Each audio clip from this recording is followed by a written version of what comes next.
کے مطابق اگر بندہ بنے تو وہ کس طرح کا انسان بنتا ہے، اللہ کا انسان مطلوب کیا ہے، اللہ تعالیٰ کا انسان نامطلوب کیا ہے، یہ باتیں بندے کو بتانے کے لیے اللہ تعالیٰ ہر بندے سے براہ راست بات نہیں کرتا، بلکہ اپنا پیغام پہنچانے کے لیے اس نے بندوں ہی میں سے کچھ بندوں کو منتخب کر لیا ہے جو اللہ کی باتیں، اللہ کے پیغام، اللہ کی ہدایات اللہ کی طرف سے بندوں تک پہنچاتے ہیں۔ انہی کو پیغمبر کہتے ہیں، انہی کو نبی کہتے ہیں، انہی کو رسول کہتے ہیں، لہذا ان کا ماننا بھی ضروری ہے کہ ان کے ذریعے سے اللہ تعالیٰ کے ساتھ ہمارا رابطہ ہوتا ہے۔ پھر یہ ہے کہ اللہ تعالیٰ نے کچھ کارکنان قضاء و قدرت مقرر کر رکھے ہیں جن کو ہم فرشتے کہتے ہیں، وہ نوری مخلوق ہے، اس لیے اللہ کے ساتھ ان کا رابطہ ہے، لیکن چونکہ وہ مخلوق ہیں اس لیے بندے بھی مخلوق ہیں، تو مخلوق ہونے کی حیثیت سے بندوں کے ساتھ بھی ان کا رابطہ ممکن ہے، لہذا اللہ کے پیغام اللہ سے لے کر جو بندوں تک وہ آتے ہیں تو وہ انبیاء کے ذریعے سے آتے ہیں، اور اللہ اور انبیاء کے درمیان رابطے کا ذریعہ جو ہے وہ فرشتے ہیں، وہ اللہ کے احکام لے کر آتے ہیں، ان کو نافذ کرتے ہیں، وہ معصوم ہوتے ہیں، اللہ کی نافرمانی نہیں کرتے ہیں، تو لہٰذا یہ جو اللہ اور اس کے فرشتوں کے درمیان، اللہ اور اس کے رسولوں کے درمیان رابطہ ہے، بالخصوص جو اللہ وحی کرتا ہے تو اس کا ذریعہ جو ہے وہ اللہ کے فرشتے، اور ان کا سب سے بڑا فرشتہ خاص طور سے جبرائیل علیہ السلام وہ بنتے ہیں، لہٰذا فرشتوں پر بھی ایمان لانا ضروری ہے، اور فرشتے اللہ تعالیٰ کی طرف سے بندوں کی رہنمائی کے لیے اور خود انبیاء کی رہنمائی کے لیے کتابیں لے کر آتے ہیں، وحی لے کر آتے ہیں، ان کتابوں پر بھی ایمان لانا ضروری ہے جو وہ فرشتے لے کر آتے ہیں۔ تو آپ غور کریں گے تو معلوم ہوگا کہ یہ جتنی باتیں ہیں ان سب کا تعلق اللہ ہی سے ہے،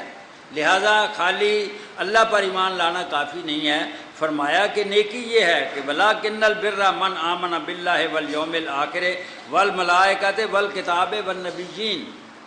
کہ اللہ پر بھی ایمان رکھتے ہیں، اور اللہ پر ایمان لانے کے جو لازمی تقاضے ہیں ان تقاضوں کو پورا کرتے ہوئے وہ یوم آخر پر بھی ایمان لاتے ہیں، وہ فرشتوں پر بھی ایمان لاتے ہیں، وہ آسمانی کتابوں پر بھی ایمان لاتے ہیں، اور وہ پیغمبروں پر بھی ایمان لاتے ہیں۔ یہ ساری چیزیں ایمانیات ہیں، اور مقصد بندے کو اللہ سے جوڑنا ہے،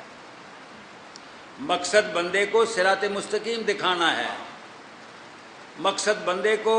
اللہ کے ساتھ جوڑنا ہے، تو یہ ساری ایمانیات جو ہیں یہ وہ کام کرتی ہیں۔ اگر اس کو کھولا جائے تو یہ مطلب بنتا ہے آمنت باللہ ثم استقم کا۔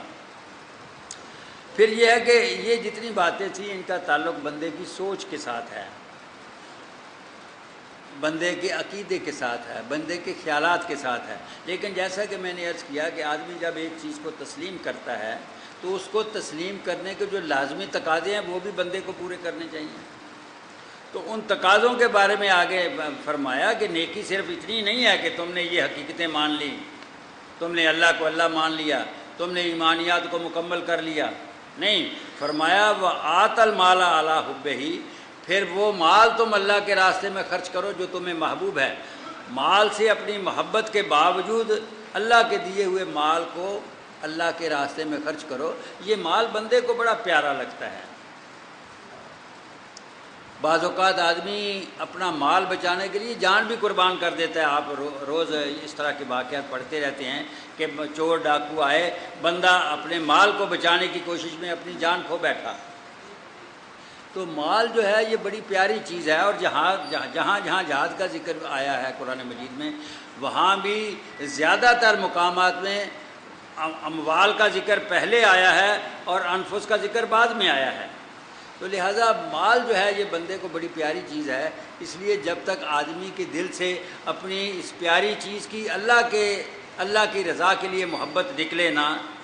بندہ جو ہے وہ نیکی کے مقام اعلیٰ کو نہیں پہنچ سکتا۔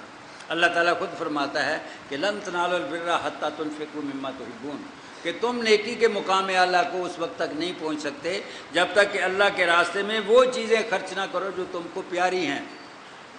تو لہٰذا مال سے زیادہ آدمی کو کوئی چیز پیاری نہیں ہے، جان بھی پیاری ہے، بعض اوقات جان سے بھی مال پیارا ہوتا ہے۔ تو لہٰذا جہاں اعمال کا ذکر کیا تو یہاں اس موقع پر سب سے پہلے اس بات کا ذکر کیا، دیکھو مجھ پر ایمان لائے ہو تو میری مخلوق ہے، الخلق و عیال اللہ، یہ مخلوق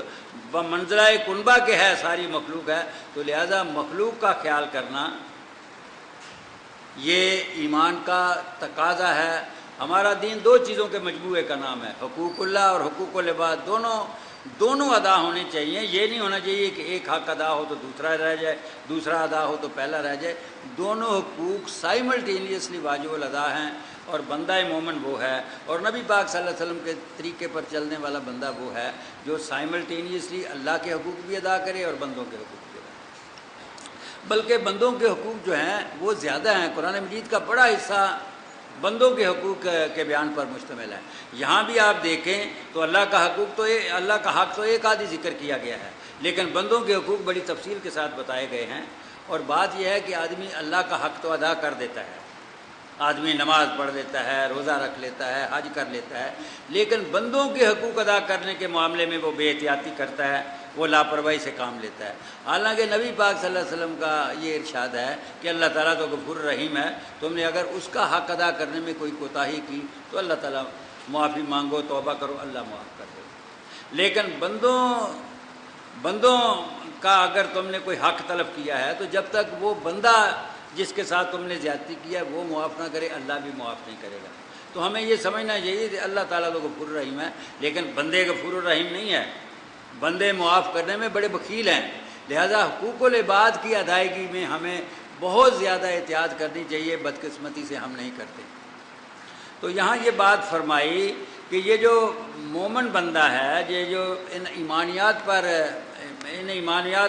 کو مانتا ہے، تو فرمایا کہ اس کے بارے میں پہلی بات یہ ہے کہ وَآتَ الْمَالَ عَلَىٰ حُبِّهِ، مال اس کو بڑا پیارا ہے، لیکن اس کے باوجود وہ اللہ کے دیے ہوئے مال کو اللہ کی رضا کے لیے خرچ کرتا ہے۔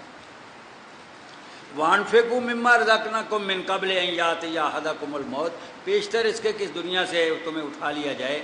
اللہ کے راستے میں اللہ کا دیا ہوا مال خرچ کرو۔ بندہ مومن کی صفت ہے وَمِمَّا رَزَقْنَاهُمْ يُنفِقُونَ، کہ اللہ کے دیے ہوئے مال میں سے کچھ خرچ کرتا ہے۔ پہلی بات تو یہ کہ بندے کے پاس جو مال ہے وہ اس کا اپنا نہیں ہے، اللہ کا دیا ہوا ہے۔ دوسری بات یہ کہ اللہ یہ نہیں کہتا کہ سارا مال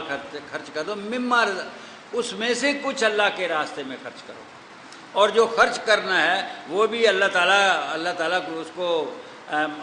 تعالیٰ کو کوئی حاجت نہیں ہے، اللہ تعالیٰ براہ راست انسان سے نہیں لیتا ہے، بلکہ اللہ کہتا ہے کہ میرا دیا ہوا مال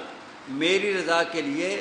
اپنے ہی بھائی بندوں، اپنے ہی رشتہ داروں، اپنے ہی ملنے والوں، اپنے ہی دوستوں ساتھیوں کے اوپر خرچ کرو، میں سمجھوں گا یہ تم نے میرے لیے خرچ کیا ہے۔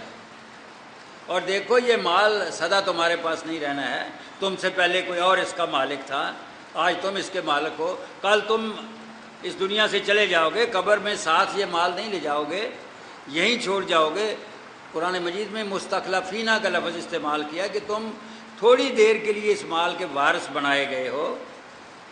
تمہیں تھوڑے وقت کے لیے اس میں تصرف کرنے کا اختیار دیا ہے، تو لہذا اپنی مرضی سے اس میں تصرف کر کے اللہ کی رضا کے مطابق کچھ خرچ کر لو، ورنہ یہ مال تو یہیں رہ جائے گا،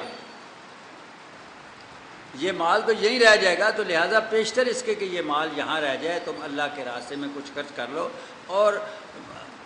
ٹھیک طریقے سے ان آداب کا، ان ضوابط کا لحاظ رکھتے ہوئے خرچ کرو۔ ایسا نہ ہو کہ تم خرچ بھی کرو اور احسان جتا کر اور لینے والے کا دل دکھا کر تم اپنے صدقات کو ضائع کر دو۔ تو فرمایا سب سے پہلی بات یہ کہی کہ وَآتَ الْمَالَ عَلَىٰ حُبِّهِ ذَوِي الْقُرْبَىٰ، سب سے پہلے رشتہ داروں کی بات کی، اور نبی پاک صلی اللہ علیہ وسلم سے پوچھا گیا کہ سب سے اچھا صدقہ کون سا ہے؟ تو نبی پاک صلی اللہ علیہ وسلم نے کہا کہ اگر ایک آدمی محنت مزدوری کر کے کچھ مال کماتا ہے، اس کو اس مال